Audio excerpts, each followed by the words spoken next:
कितने लड़े झगड़े, इस बात को ध्यान में रख करके उन्होंने इतिहास के अंदर विसंगति कर और जयचंद जी के बारे में जो लिखा, जिसके मन से शुरू करके उनका खून कौन उठता है, लेकिन क्या वो सही है?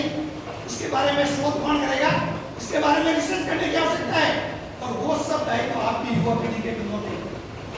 अगर सही तथ्य नहीं आएंगे, अभी वर्तमान के अंदर जिस प्रकार से ज्ञान का विस्फोट हो रहा है, हम व्हाट्सएप के द्वारा, फेसबुक के द्वारा, इंटरनेट के द्वारा भी हम देखते हैं, कई ऐसे लेख आते हैं जिसमें ये बताते हैं कि जयचंद जी ने उसमें कोई गोली से सांठगांठ नहीं की थी, उन्होंने कोई गद्दारी नहीं की थी। फिर ये प्रश्न आया कैसे? ये आता है इतिहास को दूषित करने के लिए। आप अगर उस समय का काल देखें, देखो एक कवि की कल्पना अलग होती है, तो राज दरबारी होते हैं, उनके सोचने का तरीका अलग होता है, लेकिन निष्पक्ष इतिहास की जब हम बात करें तो ऐसा घटनाक्रम भी सामने आता है कि उस समय जयचंद्र जी के सहयोगिता नाम की कोई पुत्री थी।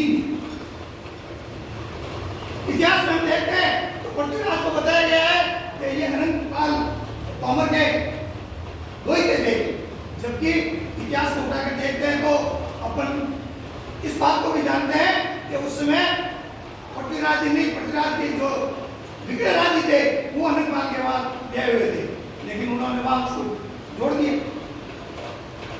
और हम सब उस सत्य मानते रहे, और उस सत्यता के आधार पर हमारे कैबिनेट बढ़ता रहा, हमारे अंदर फूट का बीज पुष्टित होता रहा, और हम सब अलग अलग शक्ति के रूप में बने हुए रहे।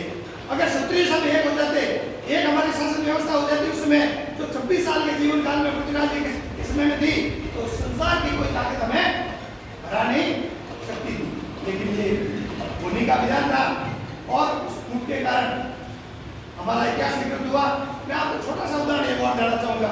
महाराणा प्रताप के बारे में हम सब बहुत अच्छे तरीके से जानते हैं, बहुत ज्यादा समय भी नहीं हुआ। महाराणा प्रताप के बारे में एक कविता भी आपने पढ़ी होगी, अरे घास की रोटी जतोनी डालो दे भागो, नानो सो हमयो चीक पुड़ियो राणा रो सोयो खूब जागो, मु डड़ियो पड़ो हम सोयो बड़ो मेवाड़ी मान बचाओ पे। ये कविता तो हमने सब पढ़ी है। इस कविता के लेखक कौन है? कौन? सुब्रमण्य कोई बात नहीं, लेकिन उसमें क्या वर्णन किया गया है उसकी ओर मैं आपका ध्यान चाहूंगा। आपने उसके अंदर देखा है कि अमर सिंह जी जो महाराणा प्रताप के बेटे थे, वो इतने छोटे थे कि उनके हाथ में से वन का मिला है, वो आया जंगली मिला, वो रोटी लेके चला गया, और अमर सिंह जी रोने लगे। महाराणा प्रताप का भी मन विचलित हो गया, और महाराणा प्रताप ने लेकर के भेज दिया कि मैं अकबर के दिन का शिकार। ये घटनाक्रम है ना, लेकिन इतिहास की कसौटी पर अगर इसको देखेंगे तो उस समय हमें पता चलेगा जिस समय हल्दी घाटी का युद्ध हुआ था उस समय अमर सिंह की उम्र 17 साल की, और उनको रनिवास की सुरक्षा का जिम्मा था, और हल्दी घाटी युद्ध के 3-4 साल बाद जो निपसन का काल था, उस काल के अंदर उन्होंने सैन्य टुकड़ियों का संचालन किया, और जो अकबर का सेनापति था अब्दुल रहीम खाना खान, उसकी बेग में और सब बेगमों को सब स्त्रियों को लेकर के आ गए थे हरा कर। तो जब वो इतना बड़े थे, युद्ध के अंदर इतने निपुण थे, 17 साल की अवस्था थी कि उनके हाथ से रोटी के टुकड़ा ले जा सकते हैं। लेकिन आने वाली पीढ़ी अगर इतिहास की कसौटी पर नहीं खड़ा करेंगे तो क्या होगा? सभी ये मानेंगे कि साहब उन्होंने तो वो वैसे ही अमर सिंह की एक छवि हमारे दिमाग में क्या बनती। तो ये कविता की कल्पना अलग होती है, यथार्थ अलग होते हैं, उनको संस्कृतियों के ऊपर भी खोला हमें जाना चाहिए। दुर्गादास राठौड़ सब जानते हैं, अभी का इतिहास है, कोई लंबा चौड़ा कोई साल नहीं हुए, 1000 साल नहीं हुए,